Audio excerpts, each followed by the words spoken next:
Olá, voltamos com o Perfil Opinião, entrevista aqui exclusiva com o jornalista Luiz Nassif, está em Salvador para participar de um evento no Teatro Vila Velha, falando sobre o golpe, a dramaturgia do golpe em palco livre. Terminamos o segundo bloco falando sobre Lula. E eu me lembro também do que a ex-presidente Dilma disse aqui na TV, que não querem prender o Lula, querem viabilizá-lo para 2018. É também uma... Sim, é uma possibilidade. A estratégia inicial, nítida aí do Procurador-Geral da Lava Jato, com essa sucessão. Você vê, desde o fim do ano passado, não pararam as operações contra o Lula. As denúncias são ridículas, porque você não tem o fato objetivo de receber propina. Você pega essa... tivemos o triplex, que supostamente é do presidente. O triplex é uma loucura, porque ele vai entrar em leilão agora, porque a OAS não está pagando condomínio. Então, como é que pode entrar em leilão? Se entra em leilão, é porque a justiça aceitou. Como que dizem que é do Lula? É uma loucura, né?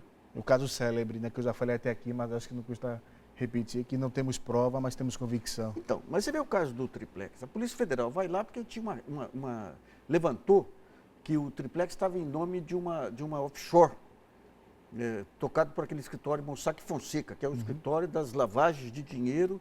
Chegou lá, fez o carnaval, divulgou para a imprensa que era do Lula. Chega lá e descobre que o Mossack invade o escritório do Mossack Fonseca. Chega lá e descobre que tinha contas lá da família Marinho no Mossack Fonseca. Imediatamente pararam com tudo. É escandaloso o negócio, é nítido. Não tem nem aquele disfarce de legalidade, né? Então, digamos, a primeira hipótese é de você inabilitar o Lula para... A segunda, mais grave, veja bem, paradoxalmente, a aprovação da 241 libera um pouco Lula. Por quê? Porque fortalece um pouco o governo Temer. Então, se não aprovasse, que o pacto do Temer com o mercado e com a mídia vem em cima dessa 241. Então, você criaria uma situação instável aí que obrigaria, como nós estamos analisando, a Lava Jato é fundamentalmente política, essas operações são fundamentalmente políticas, teria que ter algum fato de impacto. E o fato de impacto poderia ser uma prisão do Lula. Provocaria agitações? Provocaria, mas justificaria esse endurecimento do regime que está ocorrendo, através das polícias militares, o P2, Serviço Secreto das Forças Armadas, né? Todo esse jogo que está ocorrendo de redução dos direitos civis. Né? Então, é uma possibilidade, sim. Nassif, fala agora um pouco mais abrangente sobre PT, eleições municipais. O PT perdeu na maioria das cidades, perdeu em São Paulo, Haddad não conseguiu ir nem ao segundo turno. Você vê, foi a derrota mais significativa, porque em outros lugares você pode discutir um pouco qualidade ou não, mas São Paulo você estava tendo um governo mais inovador aí das últimas décadas, né? Um governo... E é isso. O Temer pegou esse gancho da eleição municipal de São Paulo, do Dória ter sido eleito. Eu peço até desculpa a você, me surgiu até a entrevista da mulher do Dória, que eu acho que tem que comentar também um pouco. Que coisa horrorosa, né? Porque aquilo é surreal. Surreal. Da mulher. Eu peço até desculpa a você de casa, seguinte, de quebrar aqui o raciocínio. Você pega o seguinte, o Haddad trazendo o amor para o São Paulo, a população tomando conta da cidade. Daí pega a mulher do Dória e fala, nossa, aquele centro, eu só fui uma vez na Rua. O Minhocão para que serve? Eu sou de Salvador, mas sei. Porque é de mau tom dizer que você gosta de São Paulo. Eu gosto de Sydney, na Austrália, de Paris, de Londres. Ela até falou, no único lugar que eu posso andar na rua livremente, tipo Nova York, ela não falou isso. É isso aí, entregaram São Paulo para isso. É uma vergonha. Aquela entrevista realmente, eu li cada parte, até o sensacionalista, que todo mundo conhece, foi muito engraçado que colocou assim. Atenção, esse perfil não foi feito pela gente. Porque parecia. Mas não conseguiriam superar a realidade, não. Parecia. Nem o sensacionalista pode superar. Ela dizendo assim, era amor que o pessoal que trabalha para mim chegasse já sabendo fazer as coisas. Não acreditável. Entregaram o São Paulo para isso. Enfim, mas desculpa aqui para você que está aqui na Tona 3, desculpa aí quebrar meu raciocínio, que foi mais forte do que eu comentar essa entrevista da Bia Dória, a futura primeira-dama de São Paulo. Mas para falar sobre a eleição, São Paulo, a gente comentou, o Haddad perdeu em todo o país, o PT saiu derrotado. E o Temer pegou o gancho da eleição para dizer, olha, o povo então não comprou a tese do golpe. O que você acha para com isso dessa declaração? Não foi uma eleição plebiscitária. Verdade. quando você tem especificamente a opinião da população sobre o tema, é isso que é a plebiscitária. Né? O que ocorreu fundamentalmente foi que desde esse período todo aí, essa narrativa pesada contra o PT nesse período todo. Criar um monstro, a população por E o partido não teve vitalidade para superar isso. Né? Aí você teve a fase mais delicada do partido, ficou nas mãos de uma burocracia sem nenhuma. Pega as manifestações de junho de 2013. Quem fez aquilo lá foi o movimento Passe Livre, MPL. Aquele era um momento, eu escrevi na época lá, levei tiro aí inclusive de parentes, que eram amigos do Rui Falcão, né? Eu dizia o seguinte, pô, isso aqui é um divisor de águas. E essa molecada, eu tive com a presidente Dilma 2 meses antes. Falei, presidente, tem uma nova militância digital aí fantástica. Só que eles estão órfãos, não tem bandeira. Vocês não dão bandeira para eles. A Dilma com aquele governo tecnocrático, só falando em PAC. Quando vem aquela manifestação, essa rapaziada, ela foi jogada ao mar. E daí a esquerda achando, não, eles estão querendo ocupar a rua é nossa, a rua é nossa. E daí abriram espaço, no lugar de MPL, entrou MBL. MBL, Movimento Brasileiro. Entrou MBL. Então, ali, o PT tinha que ter se aberto para as novas gerações. Você tem uma rapaziada vindo aí, eu vou te falar, eu fiz política estudantil desde os 11 anos de idade, lá atrás, aí, vi todas essas gerações que surgiram aí no bojo de lutas aí contra a ditadura, a favor da anistia, a campanha do impeachment. É a melhor geração que está vindo, essa molecada. Com uma vitalidade, um senso de amadurecimento, que nem os secundaristas paulistas lá, extraordinário. E o PT se fecha. Eu conheço o Rui Falcão, já fizemos política sindical nos anos 80. Lá o Rui é um aparelhista. Ele pega um partido e a preocupação dele não é projetar o partido para fora, é projetar o seu poder para dentro. Então ele vai fechando as portas para não ter nenhum perigo de ter competição. Então, no momento em que a rapaziada descobriu a política, o PT envelheceu e de uma forma inexplicável. Se você for pegar os institutos que discutem cenários do país, o único que funciona é o Perseu Abramo. Uma usina de ideias fantástica. Essas ideias não chegam aqui porque o Rui não quer criar um poder, um contraponto à velharia que tomou conta do PT. Né? E diante desse cenário que a gente está aqui falando, o que é que o PT deve fazer para se reinventar, para se manter? Olha, veja bem, você perdeu o bonde federal. Inclusive os erros que a Dilma cometeu antes da queda dela, comprometeram muito mesmo o modelo de governar. Você teve um modelo de governar que deu muito certo, inclusive as melhores políticas aí montadas pelo Haddad do Ministério da Educação. Então você vai ter que refazer um modo progressista de governar. O que eu tenho proposto é o seguinte, tem que pegar como âncora os governos progressistas, Minas Gerais, Bahia, Maranhão, Piauí, e montar uma espécie de um conselho entre eles para fugir da ditadura das burocracias partidárias.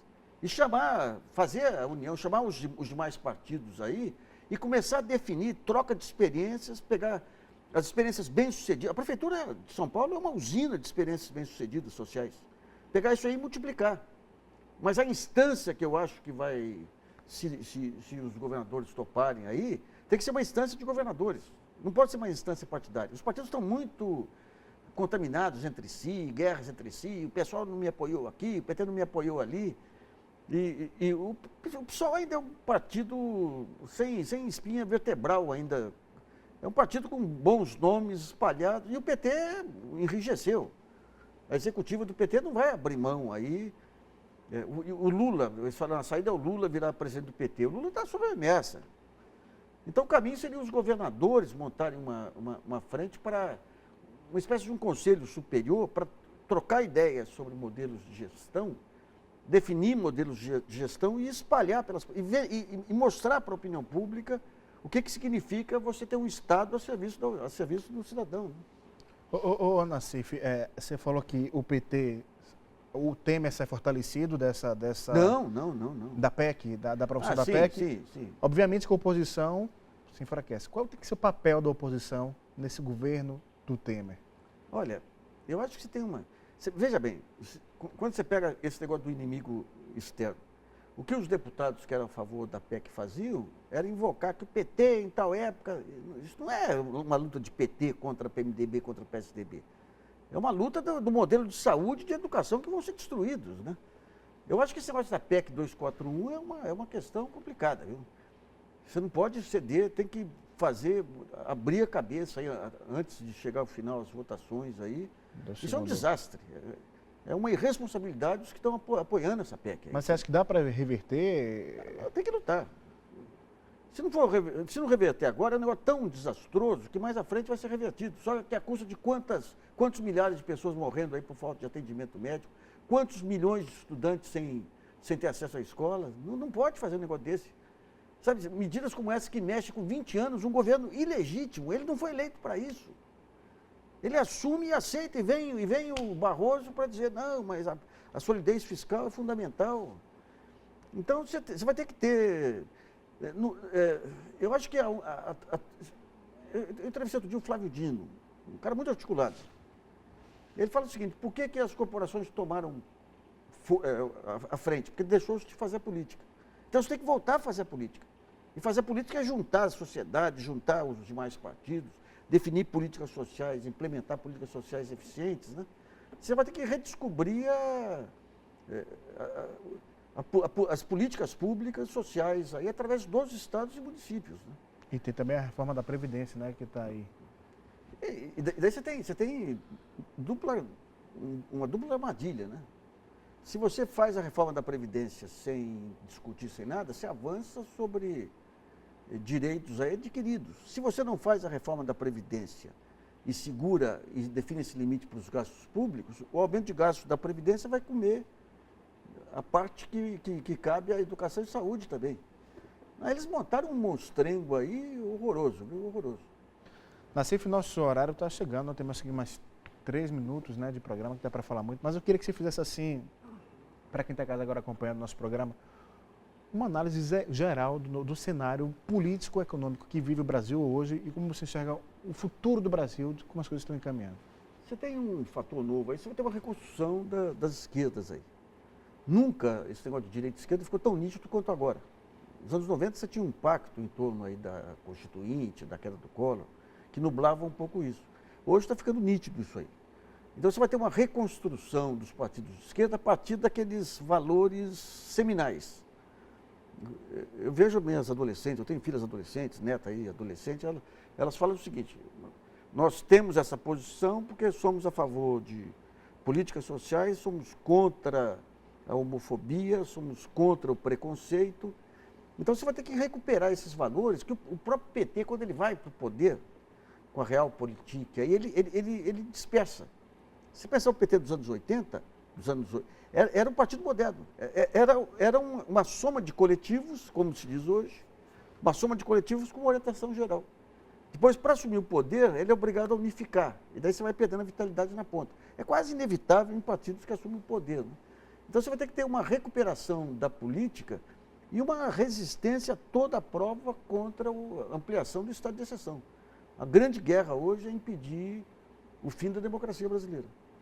A gente até tem que comentar também, né, a nossa diretora Cássia comentou comigo agora, e bem pontuado, no Rio de Janeiro, né, que surge uma figura como Freixo, que está disputando lá um segundo turno de eleição com o Marcelo Crivella, com o bispo Marcelo Crivella. O que você teve, esse negócio de dizer que foi a vitória da direita, você teve, mas você tem uma reconstrução que está vindo aí, essa molecada que está vindo aí com uma força que eu nunca vi coisa igual. O país está vivo, ele está pujante. É uma briga boa, como você disse. É uma briga boa e civilizatória. Mas podemos esperar surpresas boas? Você tem o seguinte, quando você não tem limite para o arbítrio, que nem você tem hoje, chega um momento que eles cometem os exageros. Esse Dallagnol virou um profeta maluco aí. Então chega um momento que você vai falar, pô, nem o mais insensível burocrata pode ficar inerte aí ante o que está acontecendo. Então, eu acho que, em certo momento, a indignação democrática vai aparecer. Obrigado, Nassif, pela entrevista, pela aula aqui para a gente na tela da TVE. Hoje nós ficamos por aqui, mas na próxima quarta-feira estamos de volta com mais uma entrevista inédita. Não esqueça que esse programa é apresentado em 2 outras edições. E com horário de verão, ele está sendo exibido também às sextas-feiras e às segundas, sempre às 5h30 da tarde. Tchau, prazer em ter com vocês e até a próxima.